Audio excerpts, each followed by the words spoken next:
All right, Barakatah Yahweh, Barakatah Yahweh Shah, Barakatah Yahweh, Barakatah Yahweh Shah, Barakatah Yahweh, Barakatah Yahweh Shah, Call Halal Yahweh Bashim Yahweh Shah. Double honors to the apostles of Great Millstone and salutations to you brothers that's pushing the word in sincerity and in truth. All right.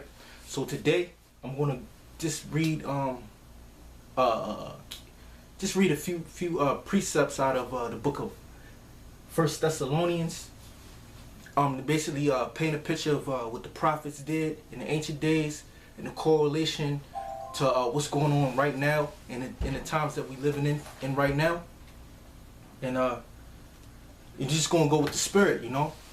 But this is the scripture that I want to read is in First Thessalonians, the 2nd chapter, and I have it right up here, so you might be able to see it. And I'm gonna go through certain words in the Greek. You know, bring out some different things through the spirit or whatever how the spirit leads. But I read this. I had this some of these notes in my notebook right here. So it's key points in First and Second Thessalonians. You know, precepts that stood out to me the most. And what I have in here is First Thessalonians 2, 4, 5, and 6, and then it skips down, and then it goes into the 3rd chapter. But I'm gonna read it. But I'm gonna start by reading. Let me get my sword real quick. All right, right here. All right. Okay. So this is First Thessalonians. Chapter 2, verse 1. It says, "For yourselves, brethren, know our entrance in unto you, that it was not in vain." Now, this is Paul writing a letter to the church of Thessalonians. This is part of the letter. This is and he's writing to the church of the Thessalonians, or in Thessalonica, which those are Israelites. You know, those were dark-skinned people living. And I have, let me see. Let's see if I can find it on the map. Thessalonica.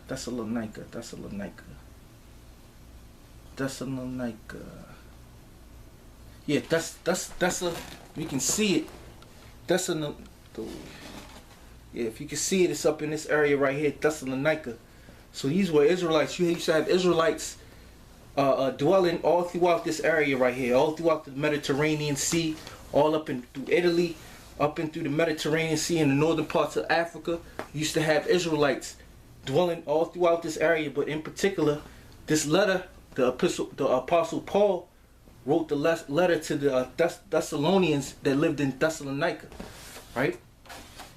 Which that would be considered modern day Greece today, and they were dark-skinned people that dwelt there.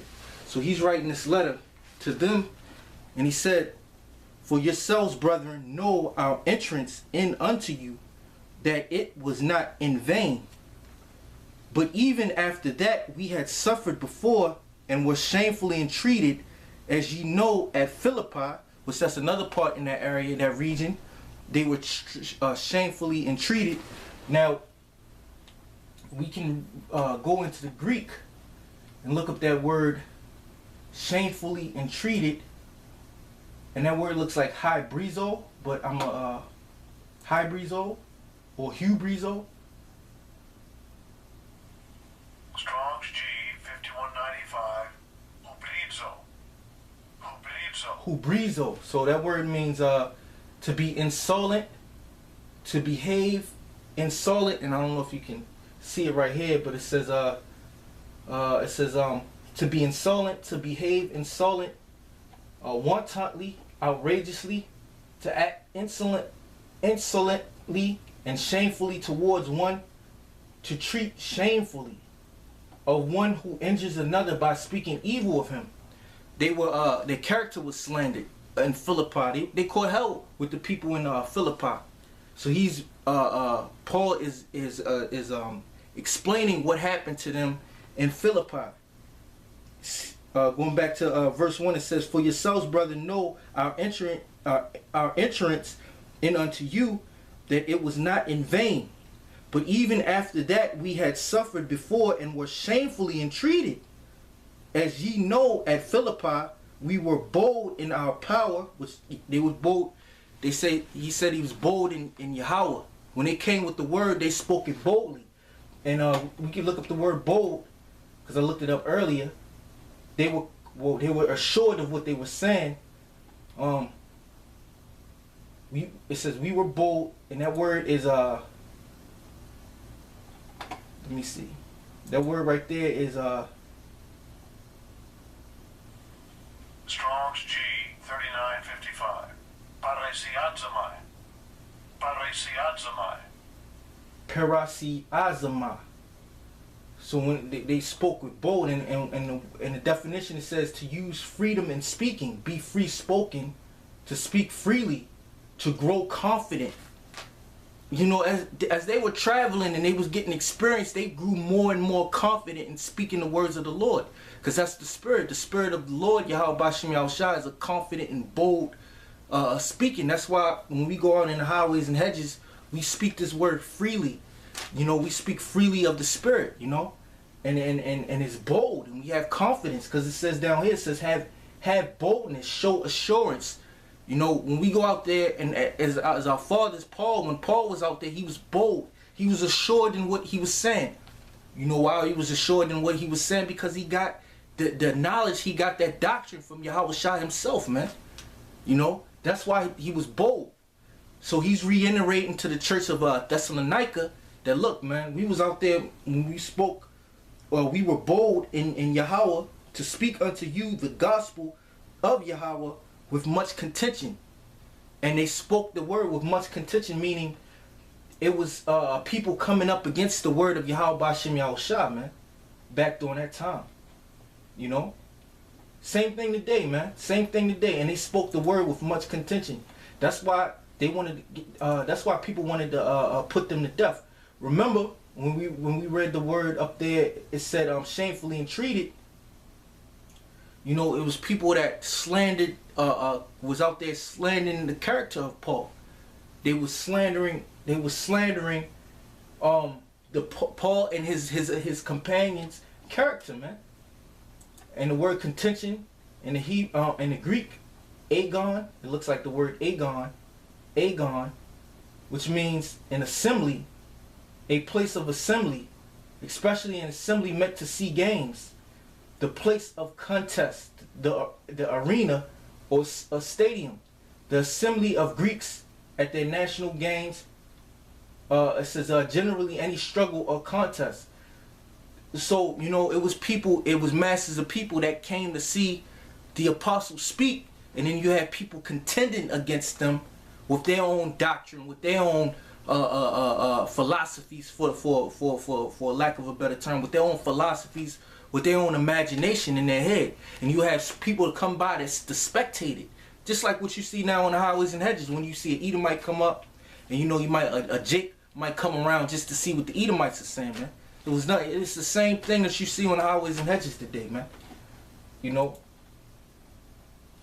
So, you know, going back into this Second Thessalonians, because you know we're just going into words, going into different Greek words, and going into, you know, what was going on, trying to put you back into that time frame of the time where Paul, you know, he was teaching, and he's writing a letter to the church of Thessalonica about what went down, so to speak, man. Well, that's what he's doing. He's writing a letter what went down in Philippi, which Philippi, when you look at, I don't know if you can see it.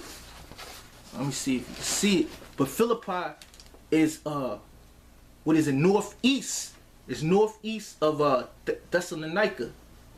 You know, so you know with a region and these two cities being that close to each other, you know, people heard about Paul, and you know, people were speaking about Paul and stuff like that. The church had heard about Paul, you know, because word travels fast, man, especially in those times, you know.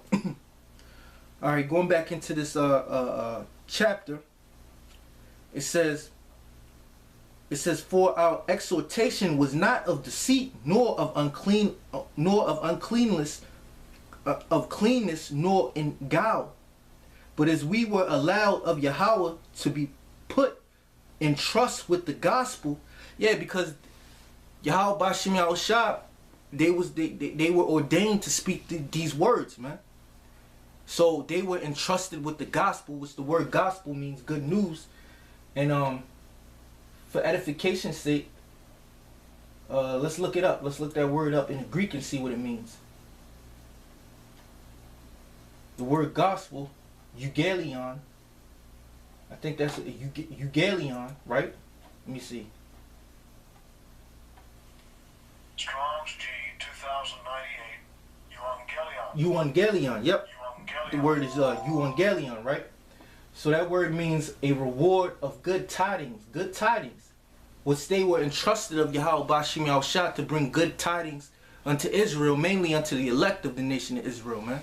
Because if you lived back during that time and you received Paul, you received the spirit of Yahweh Bashim Yahushua back then. You know what I'm saying? So going back to the precept, it says, but as we were allowed of Yahweh Bashim Yahushua to be put in trust with the gospel, even so we speak, not as pleasing men, but Yahweh which trieth our hearts. Right? Because it's Yahweh Bashim Yahushua that trieth your hearts, and they were speaking in his name. For neither at any time use we flattering words, as ye know, nor a cloak of covetousness. Yahweh is witness. And how was Yahweh witness, man? He was witness through the angels, man. Because the angels were there right along with Paul, you know. So Yahweh Bashim Yahushua was a witness through his ministering spirits, which is the angels, you know. Now, I'm going to continue on. It says, for neither at any time use we flattering words. Okay, I read that. Verse 6. Nor of men sought we glory. It says, nor of men sought we glory, neither of you, nor yet of others, when we might have been burdensome, as the apostles of Yahweh Shah. You know what I'm saying? So, I'm going to go in the word burdensome. And I'm going to read it again. This is verse 6. Thessalonians verse 6. It says, nor of men, I'm going to start at 5 again. It says, for neither at any time use we flattering words, as ye know, nor a cloak of covetousness. Yahweh is my witness. Let me look up the word covetousness in the Greek. See what that word means. Covetousness. The word covetousness, it look like pleo me. Let me see. Strong's G 4124. Pleonoxia. So that word means greedy desire to have more. Greedy desire to have more covetousness. Avarice. You know? So it's a greedy desire to have more. Let's see. Back in Thessalonians verse 5. It says, for neither at any time use we flattering words, as ye know, nor a cloak of covetousness. Yahweh is witness. Nor of men sought we glory. So they didn't seek after the glory for their own belly. You know, they didn't seek fame. You know, and the Lord was a witness to that. The scriptures to this day is a witness to that. Paul, the apostle Paul, gets his glory through Yahweh Bashim Yahushua. And how do we know that? Because we have the words that he written, that he wrote. We have the epistles that he wrote to this day. You know? And it says, nor yet of others when we might have been burdensome as the apostles. Now the word burdensome, when you look that word up, it just says simple N-E-N, which that's a preposition. It says a preposition. I don't know. I say burdensome. It's not really saying too much that I can use.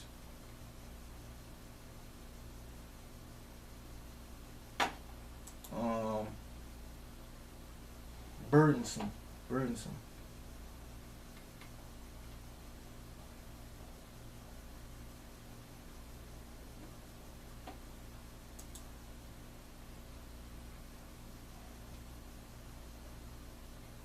Yeah, the word burdensome, you look it up.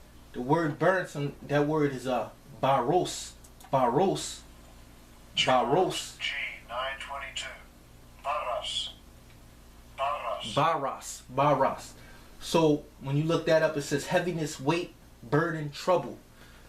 Because they were in Yahweh Shad, they were dealing with burdens, you know, so to speak. They had men slandering them. They had men trying to kill them. And all of that is documented in the scriptures. They had men trying to discredit their character. You know, oh, they're not coming in the name of Yahweh Shah. Who is this guy, you know? That's what they had to deal with back then. They had troubles. Hey, Paul was, they tried to put Paul to death, man. But, let's see, where we at? We were at,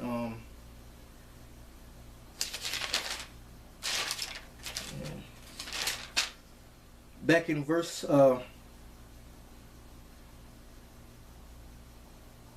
verse 7, it says, we'll continuing in verse 7, it says, but we were gentle among you, even as a nurse cherisheth her children. So being affectionately desirous of you, we were willing to have imparted unto you not the gospel of Yahweh only, but also our own souls, because ye were dear unto us. And they did this work with sincerity. When they was out doing this work, they did it with sincerity and of a humble mind. They actually cared for the people that they were feeding, man. You know, for Paul to take time and write these letters to reiterate or build up the spirit of the churches, you know, for him to write these epistles, you know, that's a love, that's a sincere love for the brotherhood in Yahweh Bashim Yahweh Shah, man. And Paul, when he was writing these letters, you know, he conveyed that. You know, and he said, look, man, when I entered unto you, you know, I entered unto you, we entered unto you in sincerity, you know. You know, we didn't come like other guys come seeking their own glory for their own belly, you know, with ulterior motives. We came in sincerity in the gospel of Yahweh Bashim Yahweh Shah, man. You know? And this is the beautiful thing about these epistles. You know? Yeah, I'm gonna read into verse 13. So basically what I'm doing is I'm reading the book of 2 Thessalonians, and you know, going through some words. This is verse 8. It says, so being affectionately desirous of you, we were willing to have imparted unto you not the gospel of Yahweh only, but also our own souls, because ye were dear unto us. For ye remember, brethren, our labor and travail, for laboring night and day, because we would not be chargeable unto any of you. We preach unto you the gospel of Yahweh.